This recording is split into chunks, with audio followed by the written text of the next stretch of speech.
This is the Herbert W. Armstrong World Tomorrow program from Pasadena, Series 8W Program 34, recorded November 11th and produced on February 13th at Ambassador Television Productions.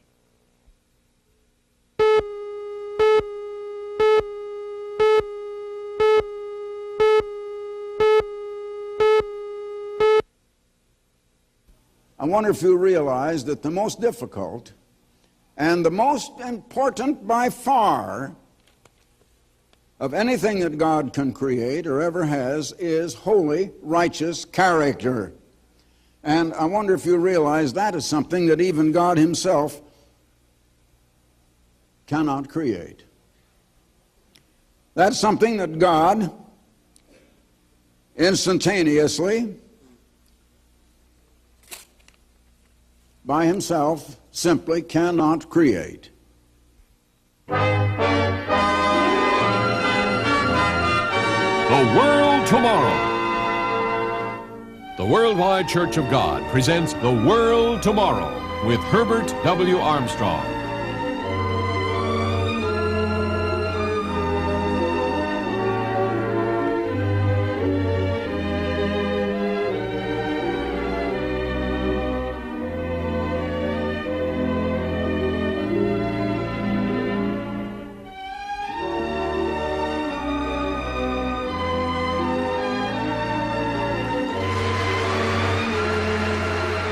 Ladies and gentlemen, Herbert W. Armstrong.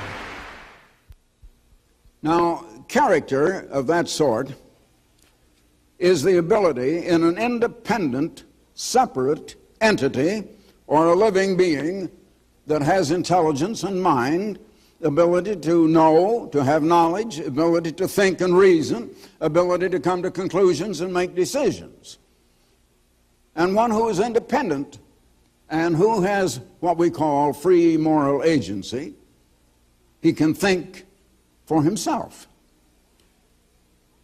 And one who comes to know the right from the wrong, the true from the false.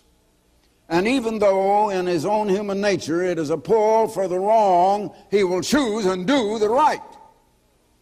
It not only takes knowledge, it also takes will and self-discipline to do what you find is correct and true and right. And yet, we have so little of that anywhere in the world.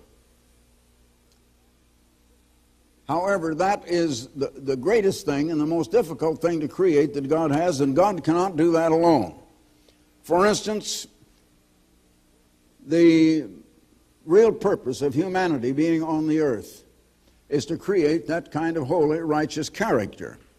And I might put it in other words, as I've said time and time again, that God is reproducing himself. He has made us in his image, in his form and shape. God looks like we do, except that God is composed of spirit and we're composed of flesh. We come in different colors. And I don't know whether you'd call color what God has, but his face shines like the sun itself, and if you ever look right into the sun, you tell me what color it is. You better have a smoked glass to look through when you look at it, though, or it'll blind you. And that's how bright God's face is. But he made us to become like that someday ourselves, and that is the part of the potential of humanity. Now, I have shown you the beginning of God. We find the very prehistoric beginning in the New Testament, in the book of John, first chapter and the first verse. In the beginning was the Word. Now, the word, and it is the capital W, and it is a name here. It means spokesman, revelatory thought, but revealer or spokesman, and the one who speaks. And the Word was with God. The same was in the beginning with God. Now there you have two persons. All things were made by him, and without him was not anything made that was made. Now you read over in verse 14 of this same chapter, that the Word, and this was much, much, much later, maybe millions or billions of years, we don't know, the Word was made flesh and dwelt among us. And John bare witness of him, and we come on down to see that that's speaking of Jesus Christ. In Ephesians, the 3rd chapter, in verse 9, you will read that God has created all things by Jesus Christ. When Jesus Christ was on earth, he said he had spoken nothing of himself, that the Father, or God, who dwelt in him in spirit, he did the works, and he told him what to speak. But now I'm getting way ahead of myself, because in the time that I was mentioning here in the 1st chapter and 1st verse of John, there was no universe. There was no matter. There was just empty space. God planned what to do. And he planned to create angels first, but he also was planning the physical universe. And I think he had it all planned before he even started the creation of the angels. But he created angels first, and there was still no physical universe. They were spirit beings made, created, composed of spirit. Now we come down to the time when God created matter. And now we turn to Genesis 1 and verse 1.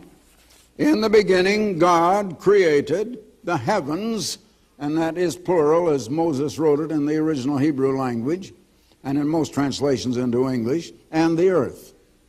In the beginning, God created the heavens and the earth.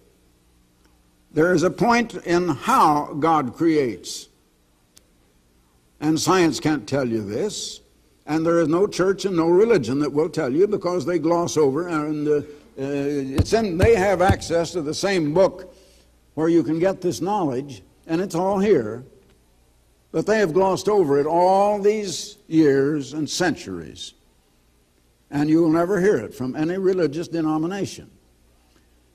The method of God in creating. God creates by a principle of duality.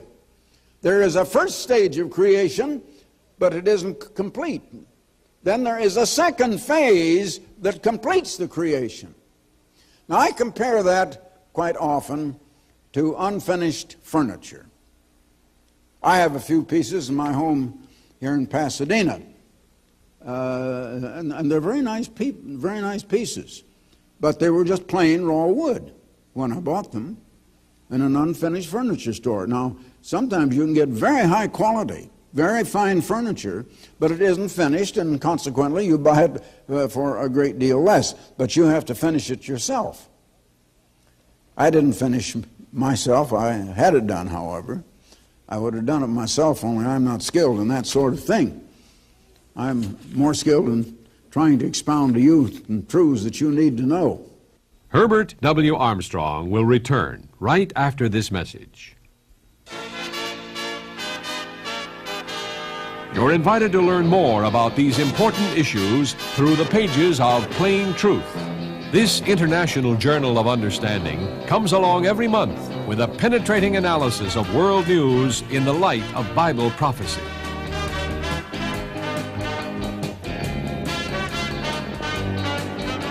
Plain Truth. This full-color monthly publication underscores the importance of biblical understanding in modern 20th century living.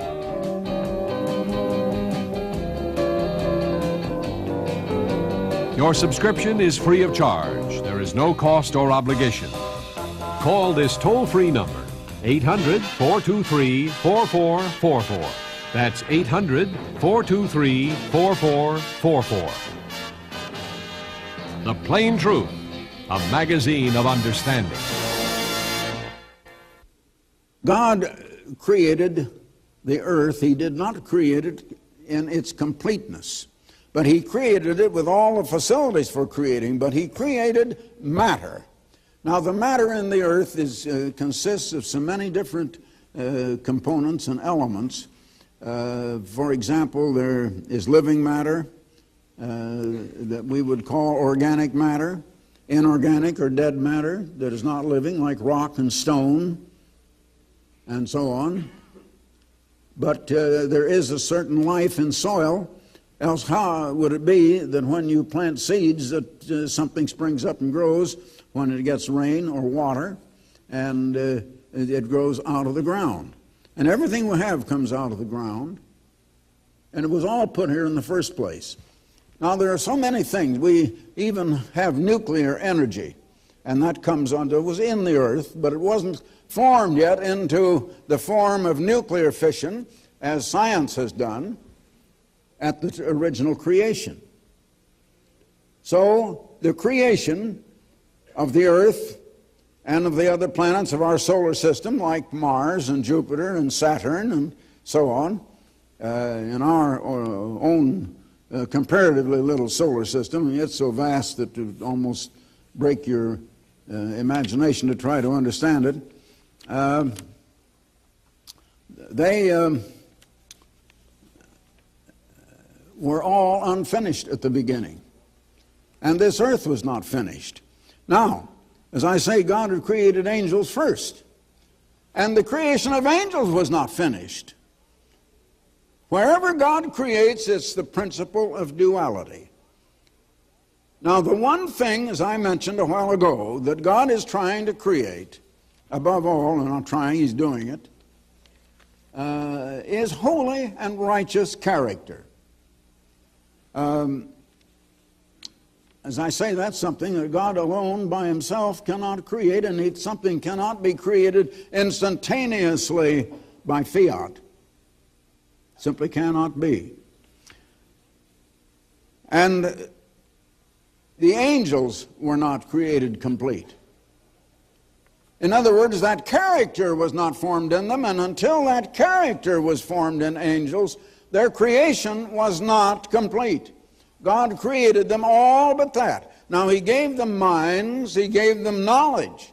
He gave them minds that could contain knowledge, that could think and could reason with that knowledge, and minds that could come to conclusions and make decisions.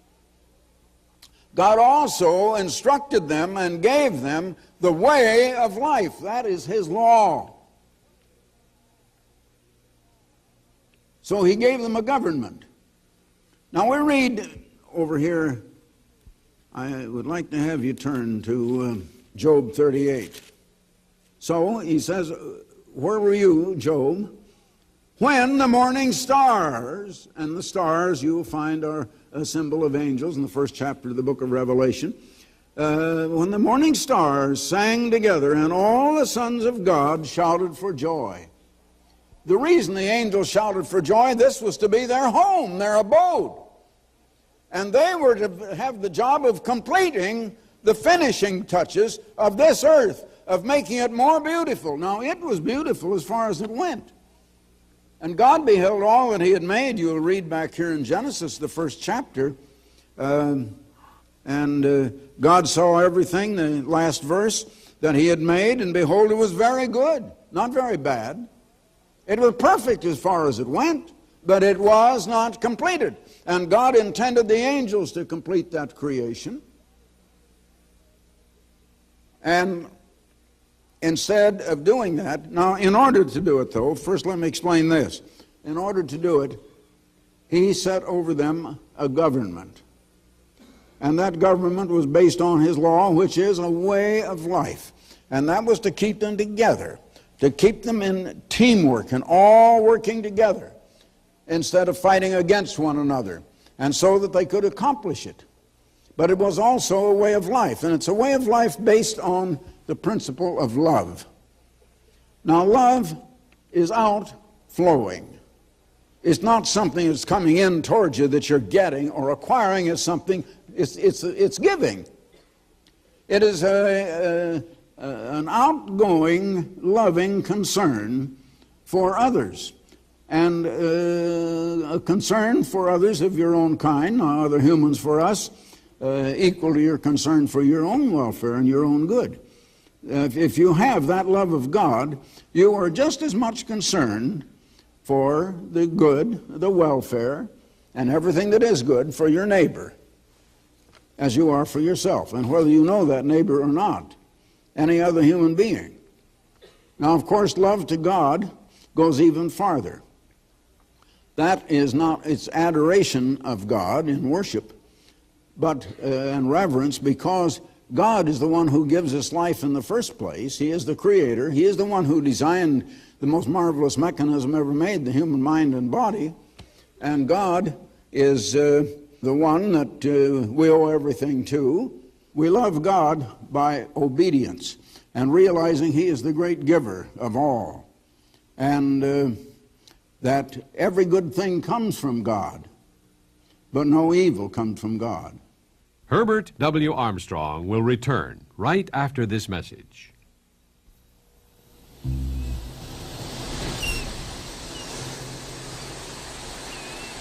Well, life's been pretty good. Summer home, yacht, vacation when I want it.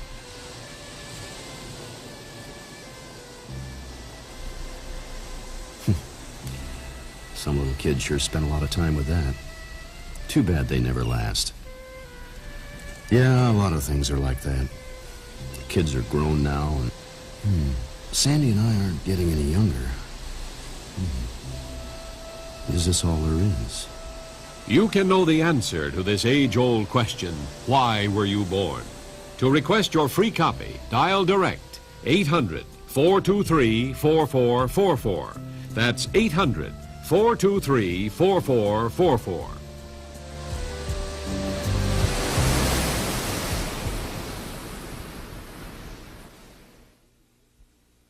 Now then, of the angels, we find in Ezekiel 28 and in Isaiah 14 something of the one that God set on the throne over these angels, and he was a super archangel. His name was Lucifer, and he had extreme great knowledge. So God set this super archangel Lucifer on as the king over the earth to rule the angels with the government of God, so they could produce and do what they were to do in working with the materials on this earth to make it more beautiful and really to complete the creation. And in so doing, to build their own creation and finish their own creation. Now, here's your duality principle again. The angels were finishing their own creation and developing character, either good or evil, while they were finishing the creation of the earth. Now, what happened? 2 Peter, the 2nd chapter, and verse 4, "For if God spared not the angels that sinned." Now, these angels are not holy angels. Apparently, this is 1/3 of all the angels. The other 2/3 are holy angels, but these angels sinned. They could have been holy, but they never went on to create that character to make them holy. They could not be holy until they had the holiness of God within them, and that they had to take of their own knowledge and consent.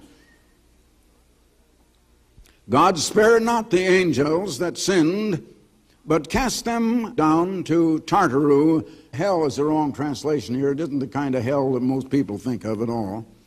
And delivered them into chains of darkness to be reserved unto judgment. Now, getting back once again, after they had done this, what happened? Instead of beautifying and improving the earth, they polluted everything in it and on it. So that deterioration, decay, and chaos came to the surface of the earth. And you find that described back here in Genesis. Now, because they had done this, God now determined to create man and to reproduce himself, because in man he knew he could reproduce himself into millions and millions, even billions of beings, human beings, that will become divine beings that can have his character.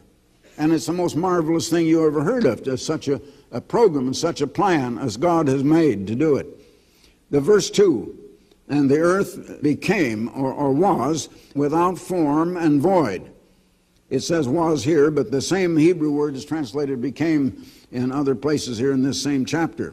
"And darkness." Now that without form and void comes from the Hebrews words of tohu and bohu, and it means decayed and empty and in chaos. And the face of the earth had been ruined. Now, not only that, but I am sure myself, from what I see in the Bible, I can't give you a direct scripture for that, but I think that you'll find someday that God has revealed this to me through what He has revealed, and it is consistent in every way. That at the same time, you see, the angels, once they had perfected their own character, once they had really beautified and completed the earth and completed their own character, then the angels were to go to other planets all over this solar system, and then all over the whole vast universe of outer space, and create the billions upon billions of planets that do exist. Now, this earth was their testing ground to prove whether they could do it or not. This is the one they were practicing on. But they didn't make the grade. Instead, they destroyed the earth, and in the same way, they brought destruction and they brought decay to other nations, to other planets. Now, man was created and to do what the angels failed to do, and man is supposed to obey the law of God, and God gave it to Adam, and Adam had to overcome Satan and turn away from the way of Satan, which was the way of get and the way of jealousy and envy, the way of vanity and greed and lust, and the way of competition and strife, and the way of violence, and the way of resentment against authority, all of those things.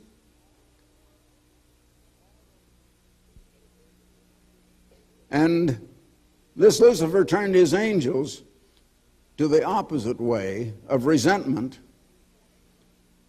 of hatred, of destruction, of tearing down instead of building up. God is a creator. He builds up. He doesn't tear down and destroy. And if we're to be God, we must learn to do that.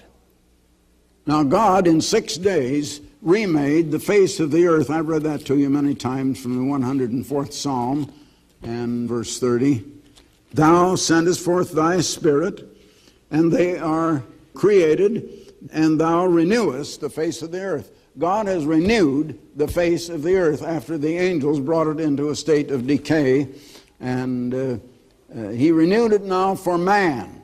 So what you read of in Genesis, the first chapter, and after verse 1, beginning with verse 2 or 3, you read of a renewing, a recreation of what had been created but had been destroyed. Now man was put here to do the same thing and to build character. And what have we been doing? The first man, Adam, went the wrong way, and humans have been going that way ever since. And we have polluted everything that human beings can get their hands on of God's creation. You tell me one thing that man has been able to touch or to handle of God's earth that man has not polluted or destroyed or harmed or injured, and you can't do it. But man thinks he's progressing. And that's just it. Here we're in the age of the greatest progress. Well, you go back here 500 years ago and they didn't have a printing press yet. And nearly all inventions and all of the things that we think mean progress have come in the last 150 years. And I would say 75 or 80 to 90% of it in this century. And more of it in the last 50 years than in the 50 before that. It's just as if man had just been created about 150 years ago. And we're just learning a lot of things, but all we're learning is certain physical, mechanical, material things. That's why we can go to the moon and back. But the spiritual reasons, the spiritual knowledge we don't have, man has rejected. That's why a man can go to the moon and back and come down here and then divorce his wife, and that's happened. To one of the astronauts, I don't remember which one, and I wouldn't name him if I did, but it's just an example of humanity and how ungrateful we are and how we want to go the wrong way. We don't want to go the right way. We should be building up. We should be improving everything. Now, the creation of the earth, as I said, was dual. Now we come to the creation of man. And how does God create man? He's creating man to reproduce himself. And there again is a dual phase. And the first is the physical phase, and that began with the physical Adam. And you read of him back in the 26th verse of the first chapter of Genesis, and in Genesis 2 and 3. And Adam started off wrong. Adam had the chance to resist the way the angels had been going and to accept God's kingdom, God's government. God talked to Adam and explained. Adam knew it was his own maker, his own creator talking to him. He had no excuse at all.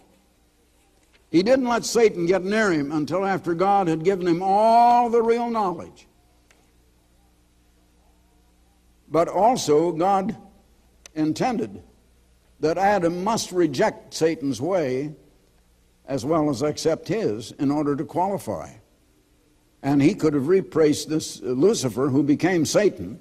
Lucifer, who was once created as a perfect archangel, perfect in all of his ways from the day he was created. You read in Ezekiel 28, but he came to be Satan the devil.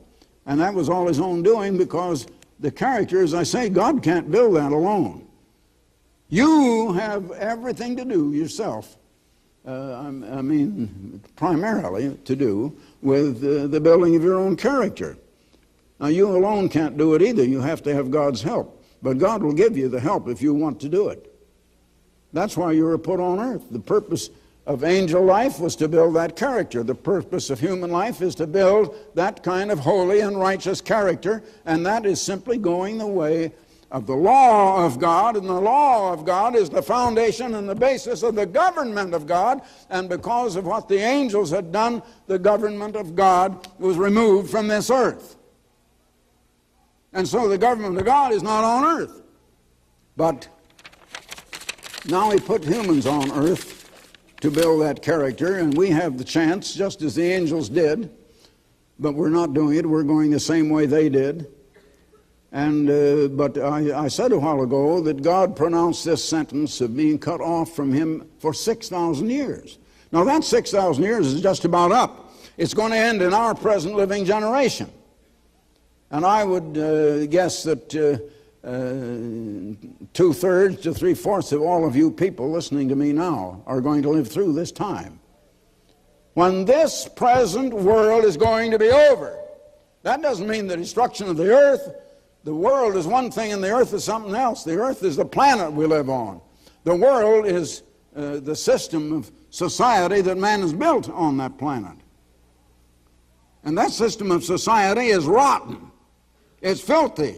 It's damnable. And it's going to go. And so we're told to pray, thy kingdom come, God's kingdom, God's government. Thy will be done on earth as it is in heaven. And not until then will we have any peace, any hope, or any truth on earth.